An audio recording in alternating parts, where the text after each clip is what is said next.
Hello बच्चों, राम राम। क्या हाल चाल, कैसे हैं आप सभी? आशा करता हूँ आप सभी बहुत अच्छे होंगे, बहुत मस्त हो, अपनी पढ़ाई लिखाई अच्छे से कर रहे होंगे। देखिए भैया, आज कुछ बच्चों का कमेंट ऐसा है, 3-4 दिन पहले आया कि भैया हमें मोटिवेशन का एक वीडियो चाहिए, क्योंकि पढ़ाई लिखाई में ऐसा एज सच कुछ मन लग नहीं रहा।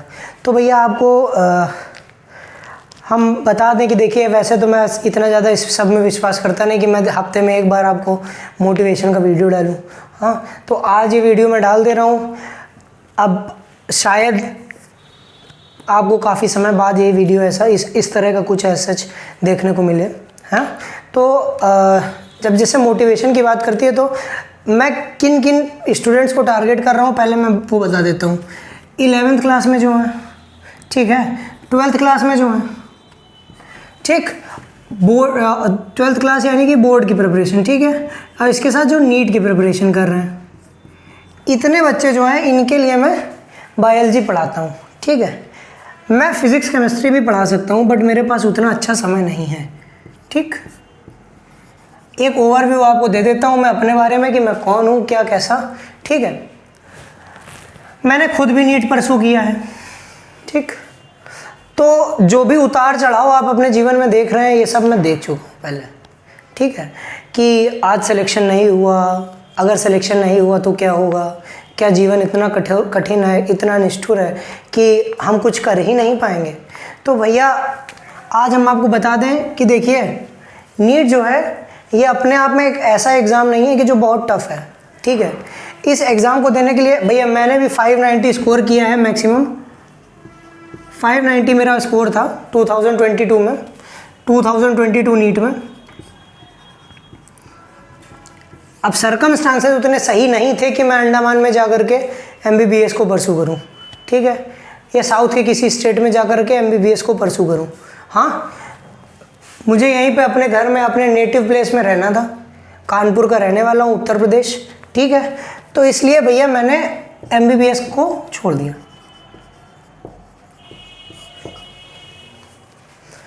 अभी बहुत अच्छी तरह से सेटल नहीं हूँ, ये भी आपको बता दूँ। मैंने MSc किया है बॉटनी से, BSc किया है जूलॉजी बॉटनी केमिस्ट्री से। ठीक, केमिस्ट्री लास्ट ईयर में ड्रॉप कर दी थी, और कानपुर यूनिवर्सिटीज़ किया है ये सब, यानी CSJMU से।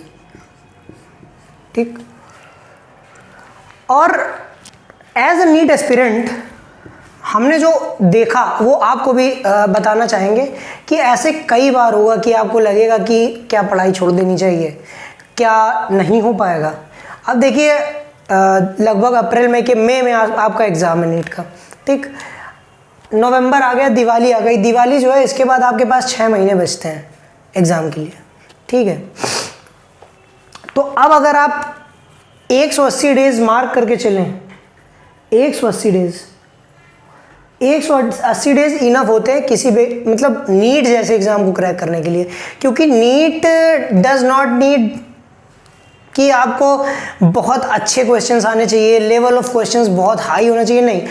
It is all about your accuracy and speed. ठीक है भैया, आपको 180 मिनट मिल रहे हैं, और आपको अब तो 180 मिनट में 20 मिनट और ऐड करके 200 मिनट दे रहे हैं। 200 मिनट्स मिल रहे हैं, और आपको 200 मिनट में से 200 में से 180 क्वेश्चंस करने हैं। और ध्यान दीजिएगा, इस साल से आपके जो नई NCERT, रिवाइज्ड NCERT है, उस सिलेबस पे नीट काम करने जा रहा है। ठीक, तो 12th के जो बच्चे हैं उनको तो कहीं और जाने की ज़रूरत ही नहीं है। इस जितना मैं जो कुछ पढ़ा देता हूँ, इससे आप अगर प्रॉपर गाइडेंस ले करके अच्छे से प्यार से पढ़ाई तैयारी करें, और 12th के लिए मैं एक बुक सजेस्ट करूंगा, एग्ज़ाम आइडिया की। तो ये एग्ज़ाम आइडिया आप खरीद लें। मैं देखिए, मैं किसी का प्रचार प्रसार नहीं कर रहा हूँ, किताब अच्छी है भैया, इतना हमारे पास अभी सब्सक्राइबर और ये सब नहीं कि हम प्रमोशन के लिए कहा जाए। एग्ज़ाम आइडिया जो बुक है ये अच्छी बुक है, इससे आप क्वेश्चंस देख सकते हैं, और जो मेरे नोट्स हैं उनमें से सॉर्ट आउट करके, वैसे तो आपको ज़्यादातर क्वेश्चन हमारे नोट से ही मिल जाएंगे। कहीं और भटकने की ज़रूरत नहीं पड़ेगी, ठीक। लेकिन आप ये अगर एग्जाम आइडिया की बुक खरीद लेते हैं तो इसमें आपको क्वेश्चन वाइज और एक सैम्पल पेपर ले लेना, सैम्पल पेपर जिसमें प्रीवियस ईयर हो, ठीक। बस इतने से आपका 12th बोर्ड निकल जाएगा। मेरे 12th बोर्ड में 99 मार्क्स थे बोर्ड में, बायो में, ठीक। सीबीएसई से था मैं, सीबीएसई से, ठीक। और हमने जिन चीज़ों को फॉलो किया था वो यही एग्जाम आइडिया और यही सैम्पल पेपर, इसके अलावा और एनसीईआरटी, इन 3 चीज़ों के अलावा चौथी कोई किताब मैंने बायोलॉजी के लिए नहीं उठाई थी, ठीक। तो आपको भी बस यही करना है। और नीट के जो बच्चे हैं उनको मैं बता दूं, यहाँ पर देखिए आपको 200 मिनट में 180 क्वेश्चन करने हैं, लेकिन पढ़ने आपको 200 के 200 पढ़ेंगे, ठीक है भैया। 5-5 हर सेक्शन में, जूलॉजी में 5, केमिस्ट्री में 5, बॉटनी में 5 और फिजिक्स में 5, ठीक। वो आपको पढ़ने पड़ेंगे, लेकिन तब आपको डिसाइड करना है कि मुझे ये क्वेश्चन करना है या नहीं, ठीक है। ऑप्शनल वाले सब्जेक्ट आते हैं ना जिनमें का एक सेक्शन आता है ना जिसमें से 15 में से 10 करने होते हैं, उसकी बात कर रहा हूँ, ठीक। तो भैया ये जो क्वेश्चंस हैं ये आपसे ऐसा नहीं कहते कि बहुत कम्बरसम क्वेश्चन आ जाएंगे, बहुत कठिन क्वेश्चन आ जाएंगे, ऐसे क्वेश्चन आ जाएंगे जिसकी आप सॉल्व भी ना कर पाएँ, जेईई एडवांस का लेवल आ जाएगा एग्जाम का, नहीं, ठीक है भैया। तो एग्ज़ाम ऐसा होगा कि आपके बेसिक नॉलेज पे क्वेश्चंस आएंगे। तो पहली बात तो डरना नहीं है, पहली बात तो हमने डरना नहीं है, हाँ उसी तरह पहली बात आपको डरना नहीं है, ठीक। एकदम शांति से 180 दिन बचे हैं, अगर आप 180 दिन में एक चैप्टर भी डेली पढ़ते हो तो आपके पास 90 दिन में कोर्स खत्म हो जाएगा। 90 चैप्टर भी नहीं बचे हैं अब तो आपके पास 60-70 चैप्टर है, 2 महीने में आप कोर्स आराम से ख़त्म कर सकते हो, 2 महीने में। कुछ छोटे छोटे चैप्टर्स भी हैं, 2 महीने एक चैप्टर अगर आप डेली पढ़ते हो फिजिक्स का, जैसे एक दिन उठाया तो फिजिक्स का एक चैप्टर कंप्लीट कर लिया है, एक दिन उठाया तो केमिस्ट्री का एक चैप्टर कंप्लीट कर लिया, एक दिन बायोलॉजी कर लिया।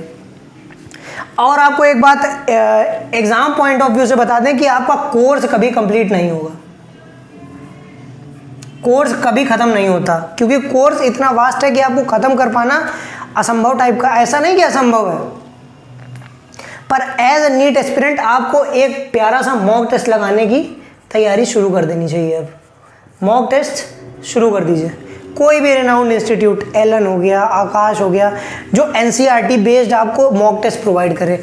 एक न्यूलाइट है इंस्टीट्यूट कोचिंग कानपुर की, मैंने उसी के दिए थे मॉक टेस्ट, इसके मॉक टेस्ट आप देख ऑनलाइन परचेज कर लो। ये न्यूलाइट इंस्टीट्यूट जो है इसके मॉक टेस्ट आप उठा लो, ठीक। इसके मॉक टेस्ट मोर और लेस वही एनसीईआरटी बेस्ड होते हैं, ठीक। और फुल सिलेबस टेस्ट दो सारे, अब एफएसटी दो, ठीक है। जितने एग्जाम्स हो एफएसटी दो, 6 महीने बचे हैं, नहीं बनेगा सवाल, इससे ज़्यादा क्या होगा, अभी तो सेल्फ एसेस कर रहे हो ना, ठीक है। और मोटिवेशन की बात भैया देखो, तुमको बता दें जीवन में ऐसा सच कुछ रखा नहीं है। अगर आप एमबीबीएस बन गए, एमबीबीएस कर रहे हैं तो भी आपका मतलब जब आपकी डेथ होगी तो आप, अगर आपके कल्चर में ऐसा है कि आपको ग्रेव में दफना दिया जाता है तो आपको 2 गज ज़मीन चाहिए, और अगर आपको क्रीमेशन किया जाता है, आप जलाए जाते हैं, तो राख इतनी ही बचनी है, ठीक है भैया। तो जो बात हम कहना चाह रहे हैं कि एमबीबीएस अगर नहीं हुआ तो ऐसा नहीं कि जीवन समाप्त है, ठीक है भैया। तो क्यों ना हम, जीवन समाप्त नहीं है लेकिन आपका सपना तो वो है ना, एक कोशिश करके देखना भाई। देखो नीट जो है इसको आप अपना सपना लेकर के चले हो, ठीक। तो इस नीट को देने के लिए आपके पास 180 दिन का समय है, तो इन 180 दिन को क्यों ना इस सपने के लिए हम झोंक दें, ठीक है। जिस हिसाब से मैं पढ़ा रहा हूँ इस हिसाब से मैं अपना कोर्स जनवरी मिड तक ख़त्म कर दूंगा। मैंने शुरुआत 1 महीने पहले ख़त्म की थी, ठीक, और जनवरी मिड तक मेरा कोर्स कंप्लीट हो जाएगा। अभी तो कुछ इश्यूज़ हैं, मेरा स्टूडियो भी उतना बेहतर नहीं है, मैं एक वीडियो डेली अपलोड कर रहा हूँ, और आप दूसरी बात एक और है कि आप सब्सक्राइबर वगैरह भी नहीं बढ़वा रहे, मेरे रीच नहीं है। मैं आपको बहुत मेरे जो नोट्स हैं सेल्फ मेड नोट्स वो भी आपको मैं प्रोवाइड करा सकता हूँ। इसी एनसीईआरटी के मैंने इस तरह के नोट्स बना रखे हैं कि उनके मतलब एक पेज है, उस पेज में आपको पूरा एक चैप्टर कंप्लीट हो जाएगा। इतने शॉर्ट रिवीजन के नोट्स हैं। तो भैया इन 180 दिनों को आप इस नीट के लिए झोंक दें। हम 180 दिन ही मान के चलते हैं, भले 180 दिन से कुछ ज़्यादा का समय हो या 180 दिन से कुछ कम समय हो, क्योंकि हफ्ते में 1 या 2 दिन ऐसे होते हैं जिस दिन आपकी प्रोडक्टिविटी बहुत कम होती है। आपको उससे लेट डाउन नहीं करना है, आपको नीचे नहीं गिरना है भैया। नेक्स्ट डे आपको फिर से पूरी तरह से एनर्जाइज होकर के वैसे ही काम करना है, ठीक है। यही है भैया मोटिवेशन, इसी के थ्रू। और मोटिवेशन अगर आपको चाहिए तो एक बात सोच के देखिए कि आपके पेरेंट्स भी आपको इसी मतलब उससे देख रहे हैं। जैसे मान लीजिए कि इस समय क्या होता है, ये जो फेज़ चल रहा है ना, इसे नवंबर दिसंबर जनवरी वाला, इसमें बच्चे को पता चल जाता है कि मेरा सिलेक्शन इस बार नहीं होगा, मेरा कोर्स अभी बहुत बाकी है, मुझे ये चीज़ें समझ में नहीं आई हैं, है ना।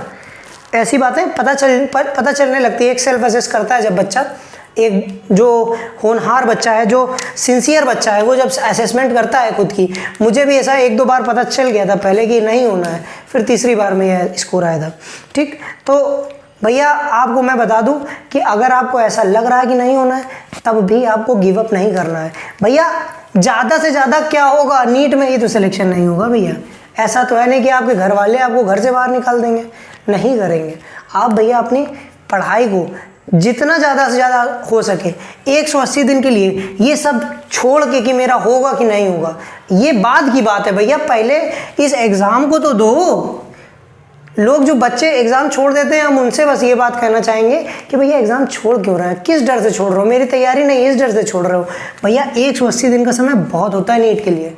जिस तरह का मैं कंटेंट प्रोवाइड कर रहा हूँ ना आपको, इससे अगर आप पढ़ करके जाते हैं, मैंने एग्जांपल्स आपको सारे याद करवाए हैं, ऐसे पिक पॉइंट पे रखवाए हैं आपके एग्जांपल्स। जो मैं तरीका आपको बताता हूँ, इस तरीके से ही आपको पढ़ना है। इस तरीके से पढ़ने के बाद आप बायोलॉजी में 360 आउट ऑफ 360 ला सकते हैं।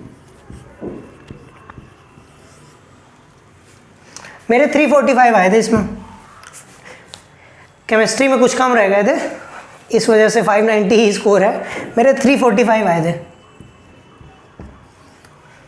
और रीज़न क्या था 345 आने का, एक क्वेश्चन आई गया, वो सही किया नहीं गया था, मतलब वो डाउटफुल क्वेश्चन था, उसके मार्क्स दिए नहीं गए थे सबको। 2 क्वेश्चन थे ऐसे।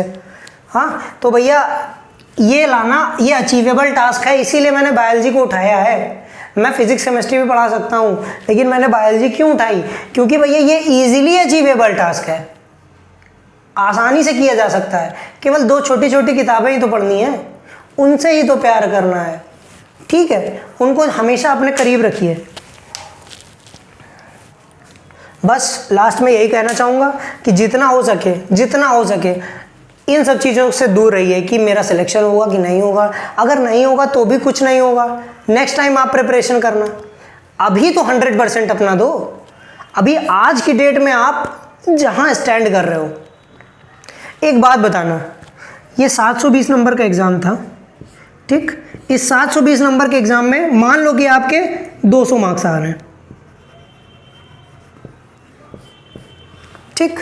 मान लो कि आपके 200 मार्क्स आ रहे हैं, तो इन 200 मार्क्स से को बढ़ा करके अगर आप अपना 100% देने का ट्राई करते हो कि मैं जुट के पढ़ाई करूँगा, तो भैया ये जो 200 मार्क्स हैं, इन 200 मार्क्स को अगर आप 500 तक ले आए, 300 मार्क्स आपने बढ़ा लिए जुट के, सिलेक्शन नहीं हुआ, पर आप अपने पेरेंट्स को मुंह दिखाने के काबिल बचोगे। आप दुनिया में, समाज में ये बताने के काबिल रहोगे कि 200 आएंगे तो सभी खिल्ली उड़ाएंगे कि बताइए 720 के एग्ज़ाम में 50% मार्क्स भी नहीं लाए। हाँ, और वहीं 500 मार्क्स आएंगे तो पेरेंट्स आपसे कहेंगे भैया एक बार और प्रिपरेशन करो, एक अटेम्प्ट और दो। तो इसलिए भैया अभी ये सब दिमाग में मत लाओ कि हम एग्ज़ाम देंगे नहीं देंगे, मेरा नहीं होगा। भैया अगर आप डेली एक चैप्टर पढ़ते हैं बायोलॉजी का, तो मैं आपको बता दूं 15 से 20 मिनट आप रिवाइज करें, पूरा ख़त्म हो जाएगा चैप्टर। ऐसे नोट्स हैं मेरे पास, ठीक है। जितनी बातें मैं यहाँ पर बताता हूँ ना, उसको अगर आपने नोट्स बनाए हैं तो आप एक चैप्टर 15 मिनट में ख़त्म कर सकते हैं। सही बात है, लेक्चर वाइज नोट्स बनाना भैया, ऐसा ऊपर नीचे ना करना कि आज बना लेते हैं, कल नहीं बनाएंगे, परसों नहीं बनाएंगे, फिर नरसों बना लिए, ऐसा नहीं करना। छोड़ना जगह बिल्कुल नहीं, क्योंकि जो जगह पन्ने में छूटी वो छूटी ही रह जाती है, ठीक है। बस इतनी बातें कह कर के मैं ख़त्म करना चाहूँगा। और आप लोग भैया मोटिवेटेड रहें, ऐसा नहीं है आपको रहना पड़ेगा, क्योंकि ये जो नीट है ना, ऐसा नहीं है कि ये बहुत टफ एग्ज़ाम है, ठीक। इजीली अचीवेबल टास्क है। अगर आप 360 मार्क्स ला रहे हैं तो आपको फिज़िक्स और केमिस्ट्री में अगर 130 मार्क्स भी लाए तो भी 620 में आप यूपी में गवर्नमेंट सीट ले लेंगे। ठीक है, बहुत ज़्यादा कठिन नहीं है। मेरे नहीं आए थे, जो बात है, केमिस्ट्री में नहीं आए थे 130। कुछ ऐसे सर्कमस्टांसेस बने, कुछ ऐसे क्वेश्चंस आए जो हम नहीं कर पाए। ऐसा नहीं कहूँगा कि पेपर गलत था या कुछ मेरी गलती है, कभी भी किसी पर ब्लेम नहीं करना चाहिए भैया। ठीक है, आपकी गलती है, आपका सिलेक्शन नहीं हुआ, मेरा नहीं हुआ, मेरी गलती है। लेकिन भैया ऐसा नहीं है कि मैं जीवित नहीं हूँ या कुछ भी ऐसा है, तो भैया इन सब चीज़ों को छोड़ करके कि मेरा होगा कि नहीं, मैं सुइसाइड कर लेता हूँ, नहीं, मैं देख रहा हूँ आए दिन नीट के बच्चे सुइसाइड कर रहे हैं। नहीं भैया, सुइसाइड नहीं करना है, एकदम मन से पढ़ाई करिए, मन से पढ़ाई करिए, कोई बात नहीं। ठीक है, आप आज फेल होंगे, failure is a part of success यार। मतलब इट्स नॉट लाइक दैट कि आप आज ज़मीन पे हो, ऊपर बढ़ने की कोशिश की, आप फिर से ज़मीन पे आ गए तो आप जीवन में कभी बढ़ ही नहीं पाओगे। नहीं नहीं नहीं, ऐसा नहीं है। और आपको बता दें, सबसे बड़ा जो सिन है, सबसे बड़ा जो पाप है, वो सुइसाइड करना ही है। आपको भगवान ने आपके इस दुनिया में भेजा, किस लिए भेजा? कि आप कुछ काम करें, अच्छा काम करें। हाँ, जो इस समाज को मिल सकता था आपसे, आप फ्यूचर में डॉक्टर बनते, किसी अच्छे पोस्ट में जाते, मान लीजिए डॉक्टर ना बनते तो, हाँ, मान लीजिए नेक्स्ट ईयर आप डॉक्टर ही बन जाते, वो तो मिस कर दिया ना आपने सुइसाइड करके। हाँ, तो इन सब बातों को एकदम अपने दिमाग में नहीं लाना है, एकदम फोकस्ड होके एक चीज़ पे ध्यान देना है कि हमको, मेरा 180 दिन बाद एग्ज़ाम है, अगर 180 दिन में 45 डेज मेरी प्रोडक्टिविटी कम रही, 45 डेज का मतलब है लगभग 1.5 महीने मेरी प्रोडक्टिविटी कम रही। 6 महीने से मैंने वर्स्ट केस सिनेरियो निकाला है कि आपकी 1.5 महीने प्रोडक्टिविटी कम रहेगी। ठीक, अगर इतना भी आपका खराब रहा तो उस लेस प्रोडक्टिव डे वाले दिन में भी आपको 3 से 4 घंटे पढ़ना है भैया। और बाकी जो आपके 135 दिन बचे, उनमें आपको 135 दिनों में आपको 6 to 8 आवर्स पढ़ना है। अच्छे टीचर्स ढूंढिए। एक मेरे जो टीचर थे डॉक्टर आनंद मनी, फिजिक्स केमिस्ट्री बहुत अच्छा पढ़ाते हैं, बायोलॉजी भी अच्छा पढ़ाते हैं, मैं ऐसा नहीं कहूँगा, लेकिन भैया मेरा भी रोजी रोटी का सवाल है, आप चाहें तो हमसे पढ़ें।